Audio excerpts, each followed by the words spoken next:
Hey, what is up you guys, it's your boy Straydog here. We're back at it again with another video. Good morning, good afternoon, good evening to whatever time you're watching this. So with this one we have an anime reaction video, top 20 best action shonen anime of all time. Action shonen anime is my favorite genre of anime. I believe it's just, yeah, it is my favorite. Like I can't actually think of other anime that I watched outside of this genre. Some sport maybe, yeah, but it's just action anime, honestly. So we'll be checking this one out. This is another video coming from VinnyTube. So yeah, we've been reacting to a couple of his work for recently, but yeah, this is another one of those. Let's check this one out. If you haven't already though, please do subscribe to the channel, do it for the algorithm, leave a like and share this with everybody, your friends. And without further ado, top 20 best action shonen of all time. I list your top 20. I don't know if I can like agree with this top 20, but anyways. Ooh, Noragami? Ranked number 20 on my list. Yeah, Noragami. Is Noragami. I've seen this. I've actually seen this. Okay. This is fairly like one of those hidden gems, Noragami. Not a lot of people know this, but it's such a good anime. It's a good anime, man. We start off with something modern. Noragami is what I'd call short and sweet, and it's one of my favourite anime in early 2014. It has a lovable cast of characters set in an urban setting that heavily intersects with the spiritual. It was quite the hit back in the day. Not mainstream popular, but Yato, Hiyori, and Yukine's antics endeared them enough to get the show a sequel, Noragami Aragoto. And how could it not? It's an urban fantasy action show that places surprisingly heavy emphasis on character development. We really get to feel for the characters and grow attached to them as they go through their interpersonal drama that heavily characterizes most of the series. From Yato to Hiyori to side characters like Bishamon, the characters are very fleshed out. This thing sorely needed another sequel, and it's mainly the reason why it's rated at only number 20, especially after the way Aragoto ended. It's one of the curious cases wherein the season 1 ending had more closure, so it makes me think that if it just ended up being a one and done anime, I would have been perfectly fine with it. But the stopping point for season 2 changed my mind.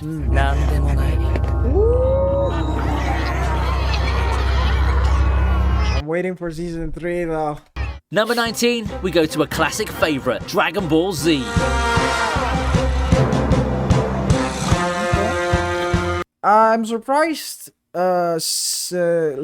seeing Dragon Ball Z so low in this list. Yeah, I think a lot of people would disagree with this being number 19, like just because of the cultural impact that this had. But anyways, I'd put this one higher, honestly, to be honest. Dragon Ball as a franchise needs little explanation. Even if you're someone new to the whole anime thing, there would surely be an anime boomer out there telling you about how great the exploits of Goku and his pals were back in the day. It's just a testament as to how big of an influence the series had in shaping the childhoods of 90s kids. And if you're gonna let me have a biased opinion, I really love it. It's got a lot of cool moments and fights, and I feature it in so many of my videos. But I have it just at number 19 because taking those fights away and you have a shonen that's somewhat bare bones, especially compared to a lot of the more modern shows. It's not aged very well in my opinion, even compared to the 2000 shonen, but that's what Super's for, right? To keep the show up to speed with the modern era.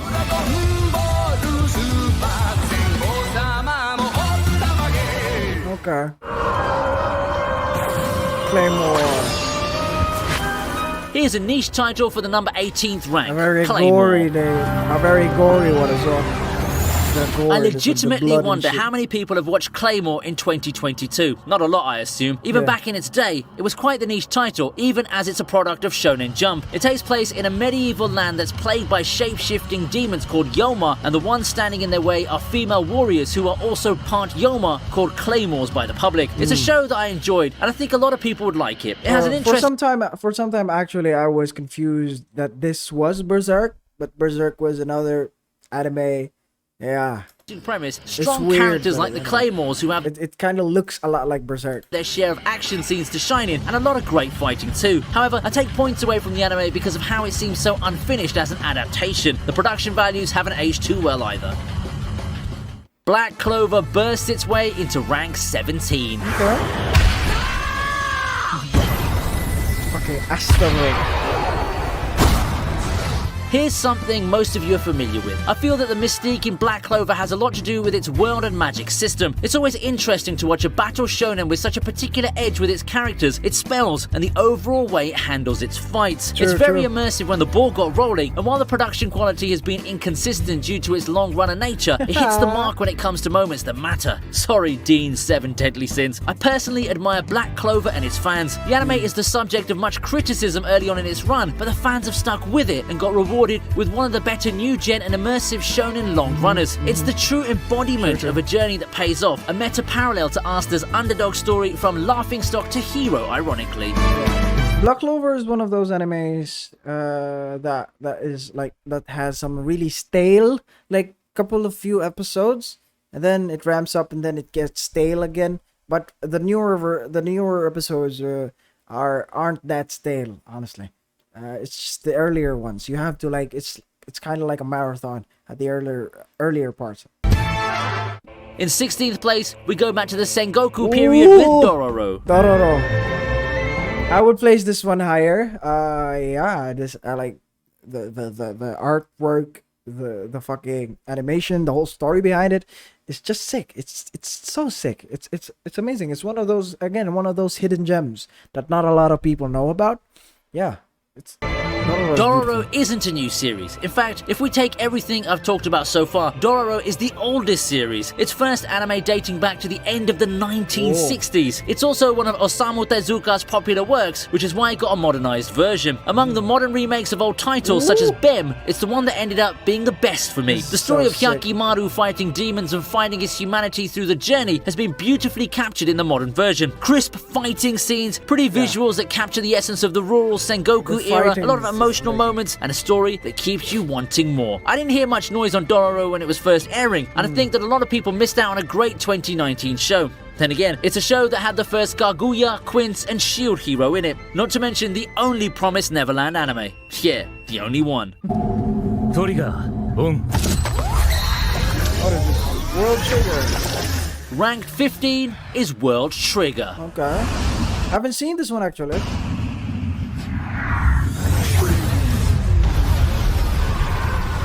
World Trigger is in a weird spot. It started out with its first season right at the first half of the 2010s, and it was barely talked about. Some blame the approach in the adaptation, while others blame the art. Me? I think the show's underrated, and it does take a while to rev up. Thankfully, we did get our sequel last year, and it's where the series starts to show its mettle with a lot of high-octane fights that are just filled with exciting moments and epic animation, a contrast from the middling first season. A true example of a show getting better as it goes on, both in terms of presentation and plot. Oh, and let's not forget the world building and the ability to make us feel attached to the characters and development. World Trigger needed over 70 episodes to get to this point, which is why I'd usually recommend someone to read the manga when it comes to this series. Well, at least for the first few arcs. Okay. In 14th place is My Hero Academia. Yo, the newer episodes of My Hero Academia, holy. A lot of fucking teachers dying, bro. A lot of heroes dying. Dying left and right. Dropping like flies. My Hero Academia is probably the closest we can get to a modern equivalent to the classic 2000 shonen archetype. Underdog hero in a bright, idealistic world with a setting that appeals mostly to the younger demographic. It feels like the stock shonen, but given the plot... Younger demographic, my ass. The newer fucking episodes, bro. Developments we've had so far, I'd say that it also has a lot to offer to older fans. I like the creativity on display with the powers, and I like how it also goes out of the way to give the villains some shine. The show also has several compelling characters that get developed as the story progresses. From a critical standpoint, it may not be the best shonen out there, but there's no denying its influence, and that's why it's right here at number 14. Plus, speaking of cultural influence, Demon Slayer is 13th on my list.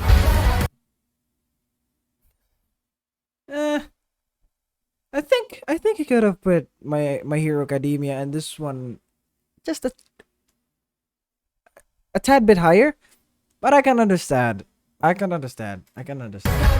By far, the show that gave the most impact in the past couple of years in the world of anime is Demon Slayer. Fucking It just Demon blew up in a Slayer way is that's just unprecedented since the days of Attack on Titan Season 1. That's just how big it got, and it mostly did it on the heels of eye-opening animation and art. There's just a signature flair to how the art was done for the series, and I'm not just talking about the Rui fights. The attacks, the character presentation, and even the backgrounds and so all contribute to the appeal of the story so much. beautiful. The plot's simple, and I stand by what I said, that it's no 10 out of 10 masterpiece. However, it's still a damn good shonen to watch and introduce to your pals. It's also quite part as dark well. and violent for a shonen title, and I bet that helps improve its popularity. Yeah. Almost entering the halfway point, we look at Rurouni Kenshin in 12th place. Another timeless classic, Rurouni Kenshin feels different for its time. Instead of having a spitfire of energy, we have an introverted pacifist for a protagonist. Seeking redemption, Kenshin embodies a kind of inner strength that we rarely saw emphasized in the protagonists of the 90s. That alone makes the title notable in its heyday. And there's also the lack of focus on superpowers and such that have become synonymous with the popular shonen titles, instead delving more on character drama and build-up. But that's not to say that the fights aren't good, as it also has some of the best sword fights that the 90s could give us. Those things really gave Rurouni Kenshin a unique edge over its peers. It was one of my favorites amongst the classics, with the Shishio arc being the peak of its popularity. It's got a unique approach that helped it reach heights, but anime filler hell unfortunately cut its momentum short. This is a show that could have benefited from the throttled releases that My Hero Academia does. From ancient Japan, we take to the Maggie, Arabian okay, deserts for I see. Maggie. The interesting thing is that statement only really holds true for select parts of this fantastic adventure. Maggie starts off giving us a new take on the whole Arabian Nights theme, but with anime powers akin to something like Bleach. We then go on a trip that takes us through the various corners of the world, a world The last season or episodes of Maggie is just a tad bit weird for me. The protagonist isn't the protagonist, but he is, but he isn't. It's just weird. The last like season or the later parts of it, but the beginning was amazing.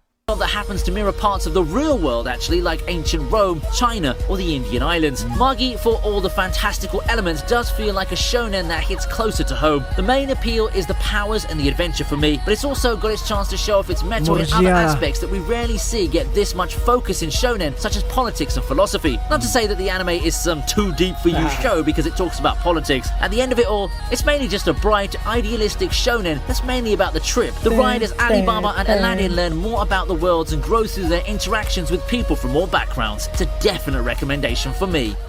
We're at the halfway point now, and this is usually where I tell you to subscribe. Subscribing helps the channel reach its goal. So if you like what you've been seeing and want more, then please make sure you go ahead and hit that subscribe button. However, I'd actually also like to take this moment to name a lot of honorable mentions that didn't quite make it to this list. Okay, honorable mentions. Ooh, Fire Force. We only have slots for 20 titles. Whoa, this is amazing. After all. So here they are, and they're in no specific order. Shaman King, Nura, Rai.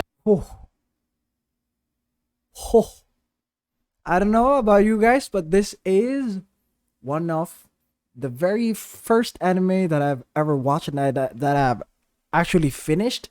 This one, man, this takes me back high school, 2015, 14-ish. Damn, this brings me back. Such a beautiful anime as well. If you haven't seen this one, it's a good watch. It's worth your time. Honestly, it's such a beautiful anime. Love the fucking soundtrack of this one as well. Rise of the Yokai Clan, Fairy Tail, Rave, D, Greyman, Soul Eater, Hitman Reborn, Seraph of the End, Blood Blockade Battlefront. Now, do you have any other honorable mentions? Hitman Reborn could have been on the list. Like, honestly, it's just one of those anime. But that you've got in mind so far. Stay tuned for the next half of this exciting list. Putting Bleach at number 10 is a bit weird for me. Like, I would put this in my top 5, honestly. Yeah, top 5. Coming off the break, we've got a personal favorite of mine, Bleach. I I know it's nigh impossible to talk about Bleach without mentioning the 2000s and the big three, so I'll talk about what sets it apart from the other two. If you're asking me why I love Bleach so much and why some people like it the best amongst the hit shonen of the 2000s, I'd say that it's the one that seems the most mature in its presentation. The characters feel like they're part of our world more, and as teens looking to break into adulthood then, people especially connected with the struggles of the characters, whereas the worlds of something like Naruto just felt a little bit distant. Bleach is a very influential title in that it helped spurn in a new generation of anime fans in the day. It's also got some of the best aesthetics, from the Shinigami to the Hollows, Quincy's and Arrancar. The design is just insane. The names. It's top notch, all coming with a flavour that's uniquely theirs. That's not to mention the powers and how full of stakes the early fights seem. Sure, the series has its flaws and it's almost worn out its welcome by the time the Fullbringer arc came around, but there's a reason that this that Fullbringer arc was like just not needed. It wasn't needed. Like the whole Fullbringer arc just wasn't needed. For more Bleach and quite some buzz for the upcoming sequel, one that's been a decade in the making. We can't talk about Bleach without the show that it feels like a spiritual successor to, Yu Hakusho.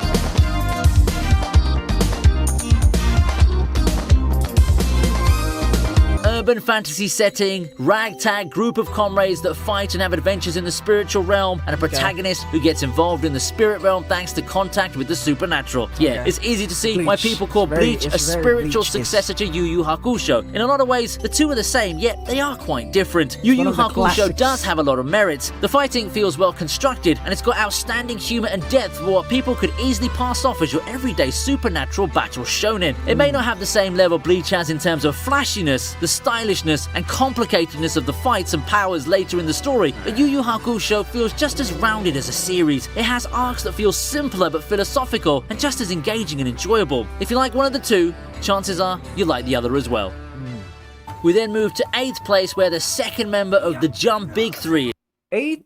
Naruto is number 8? It's not even in top 5, bro. Bleach is number 10, by the way. Naruto is number 8. I don't know. I think number 9 could have been somewhere in the 15-ish. Yes.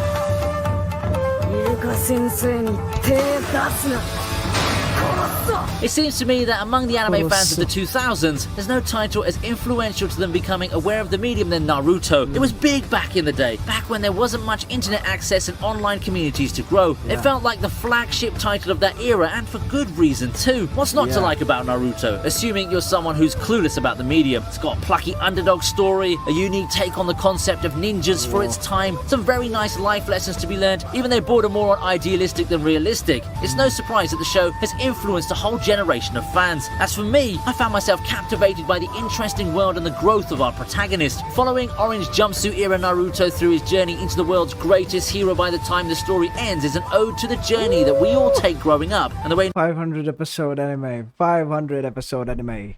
Zero. There is 2 zeros at the end. 500 fucking episode anime. It's just a beautiful one. Naruto the series presented it is very satisfying. Right after that, we have the hottest member of the new generation in town, JiuJitsu Kaizen.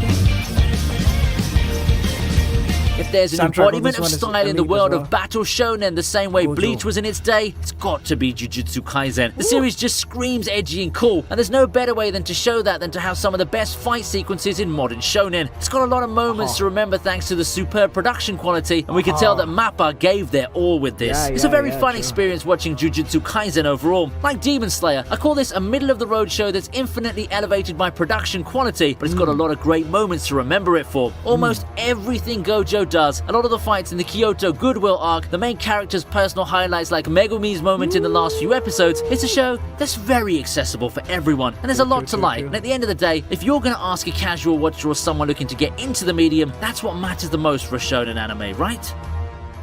6th place is One Piece, the biggest action... One Piece is not in number...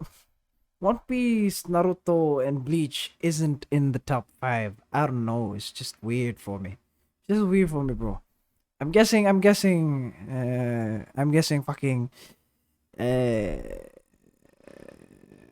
Attack on Titan is in the top 5. I can't think of shonen in Japan.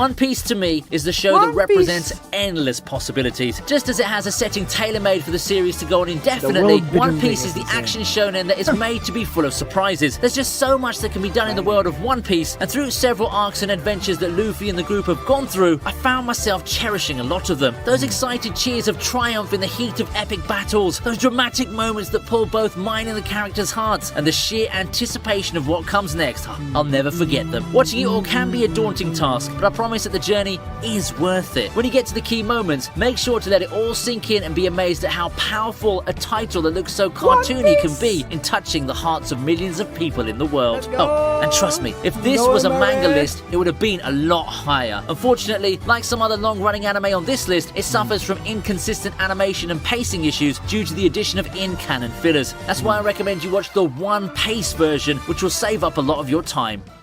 Okay. My 5th best action shonen is none other than JoJos Adventure.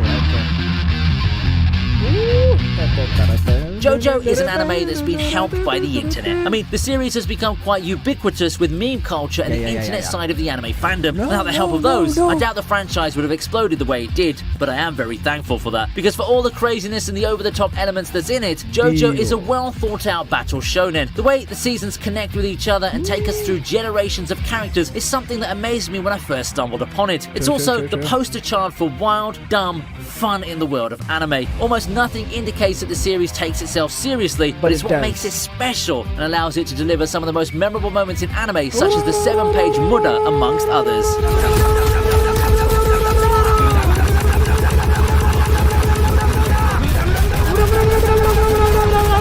Rank number 4 is Gintama. Gintama, I can say, is the master of multiple genres. Fans love it for its very intense and dramatic moments, but they also love how it can go all in. I can switch this with Bleach. 100%. I can switch this one with Bleach. I can switch this one with Bleach. Gojo, I can understand. The one after Bleach, I would, again, swap it with something before it. It's just me. It's just me, though. On the comedic and parody aspects. I say that's the big appeal of Gintama, its propensity in switching gears and giving you the best of the two ends of the spectrum, all without inducing mood whiplash. One moment you'll be laughing along with Gintoki and the gang, and the next moment you'll be at the edge of your seat while watching an extremely gripping segment helped by great sound and art direction, one that's evolved alongside the years. It also helps that Gintama has some of my favourite villains and side characters in action shonen. Bonus points for finishing the story in one of the best possible ways. A banger of a movie featuring some of the most epic fights the series has to offer. On another note, it's not an anime I'd recommend to someone who's new to the world of anime, as it's got a lot of references and parodies of other anime which a newcomer might not be familiar with. The fucking the honor of being the 3rd best action shonen goes to Full Metal Alchemist. Here's another classic for you. FMA has been recommended to death by people. It's just that good. It's a series rife with action, but also filled with a lot of storylines that make you ponder. It's quite the profound shonen that deals a lot with morality and the like, all while packaging the whole thing excellently in an exciting series full of epic fights and adventures. It didn't quite penetrate the normie consciousness the same level as the bigger battle shonen anime did. That's more to do with the fact that this is a show that's not as easy to consume. Things move at a slow burn at times, much to the benefit of its themes and messages. That's certainly a reason this show is still getting recommended by people this 2022 compared to a lot of the more popcorn entertainment peers. In terms of writing and thematic meaning in shonen anime, it's hard to trump FMA. In second place is the 2013 sensation. What's number 1? What the fuck is number 1? Attack on Titan is number 2. I'm trying to think of number 1. I can't think of other... Attack on Titan. What is number 1? Yeah, I know what you're thinking. Attack on Titan, at first glance, looks nothing like a shonen manga turned anime. Heck, even after watching it and seeing the violence, the convoluted plot lines, the depth of characterization and relationships, as well as the social commentaries, you wouldn't think that it's something that belongs with the likes of Fairy Tail. But it is indeed published in a shonen magazine, and that's beautiful. It's something like Death Note in that the heaviness of the subject matter creates a fake out. Overall, Attack on Titan is worth the hype. It starts off catching everyone's attention by giving us a thrilling setup of humans fighting for survival, one that's devoid of the usual shonen plot armor or other usual tropes, giving us something that looks so unique in the world of anime for its time back in 2013. Then, once it's got our attention, it starts talking to us, showing us the depth of humanity's derangement and a lot of other social problems we face, all while not letting go of the action. As some of the epic moments in the latter seasons, like Levi fights or the cinematic clash at the end of Season 3 prove. Finally, I have Hunter x Hunter as my best action shonen anime. Hunter x Hunter. Okay, I see. Yeah, I can understand. This is actually better than most in this list. A lot of people can disagree, but this is surely in top 5. Just the whole story behind it is amazing. Yeah. Hunter x Hunter. There's just a lot of ways to express why this is my favorite shonen anime and why I think it deserves recognition for being one of the best ones out there. A lot of people laud Hunter x Hunter for its generalist appeal and lack of reliance on shonen tropes. It's not as in-your-face subversive as Attack on Titan tropes can be, but it doesn't need to be. It treads the standard shonen fare while integrating some dark and mature moments that truly showcases the power of the medium. Despite having the appearance of a simplistic shonen for young people, it gets rather unorthodox in its approach to battle, power-ups, character arcs and such, and people eventually realize that there's much to this show than appearances first suggest. Truly a masterpiece in the realm of shonen storytelling. Hunter x Hunter deserves all the acclaim it's been getting. The memes about the manga's hiatus have overshadowed the actual content at times, but the fact that people still eagerly await the series even after 2 decades is proof of how much it touched the hearts of millions worldwide. 2 fucking decades. And that wraps it up. Alright, okay. I see. Let me know in the comment section down below if you have. I know you guys have your own like takes in this one. Yeah, but if you agree with this list or not, I think we can all agree that we love anime and that anime is such a beautiful artwork. It's such a beautiful medium, and I'm glad that it exists. And yeah. Nice video, really nice video. If you like this video though, then like the video. Share this to your family and friends. If you have any other comments or recommendations, put it down there in the comment section down below. Subscribe to the channel if you haven't already, but that will be it for this one though. Thank you very much guys for watching. Until next time folks, bye bye.